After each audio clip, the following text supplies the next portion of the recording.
VC के माध्यम से एक स्टॉक टेकिंग मॉनिटरिंग मेथड के रूप में बैठक करी थी, जो आगामी स्नोफॉल सीज़न प्रदेश के अंदर आने वाला है। दुख की बात है कि अभी तक बर्फ़ नहीं पड़ी है और ऐसी पहले लग रहा था कि नई साल में अच्छी बर्फ़ जो है वो प्रदेश में और प्रदेश की राजधानी में पड़ेगी,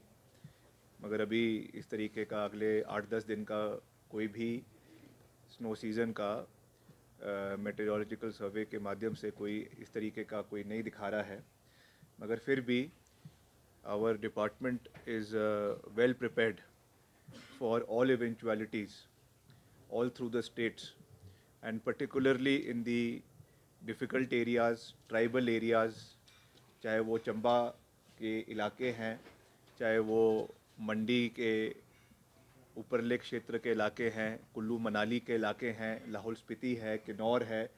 शिमला ज़िला है और कुछ इलाका सिरमौर ज़िला का जो स्नो उसमें आता है, तो उसके बारे में हमने डिटेल्ड बैठक करी है। तो उसकी कुछ थोड़ी जानकारियां मैं देना चाहूँगा ताकि हम इसमें जिस तरीके से हमारी प्रेपरेशंस है उसकी जानकारी आपको प्राप्त हो सके। इसकी जो 1/4/1/1/2024 को इसकी हमने बैठक जो है सभी जोनल चीफ इंजीनियर्स के साथ, सभी एससीज़ के साथ जो है वो preparedness of the department for winter snow season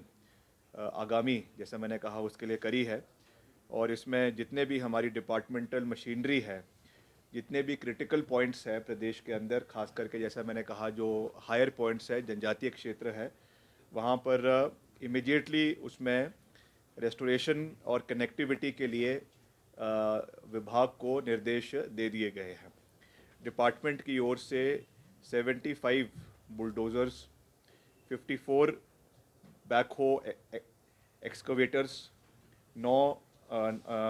track एक्सकवेटर्स और 19 ट्रैक एक्सकवेटर्स और जो है skid stairs loaders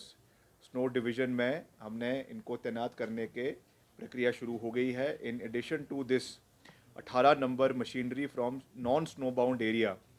has also been deployed. जो हमारे निचले इलाके हैं, चाहे कांगड़ा है, चाहे ऊना है, चाहे हमीरपुर है, वहाँ पे जो मशीन्स अवेलेबल थी, जेसीबीज़ है या पोकलेन्स है, उनको भी हमने टेम्परेरीली अगले 2 महीने के लिए वहाँ से शिफ्ट करके हायर एरियाज़ में भेजने का निर्णय जो है वो सरकार ने, हमारे डिपार्टमेंट ने लिया है, ताकि वहाँ पर जो सबसे बड़ा एक समस्या हमको देखने को मिलती है, जिसको मैंने विपक्ष के समय में भी बड़ी गंभीरता से उठाया था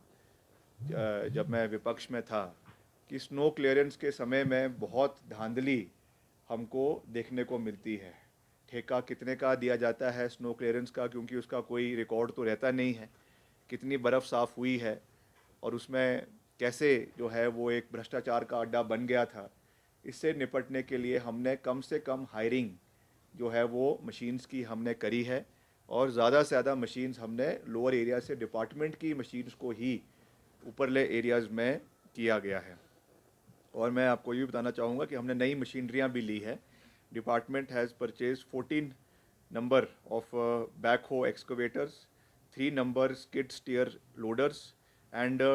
2 न्यू स्नो ब्लोअर मशीन्स। ये पहली बार हिमाचल में ली जा रही है। एक स्नो ब्लोअर को रोडू डिवीज़न में रखा गया है और एक को रामपुर डिवीज़न में रखा गया है।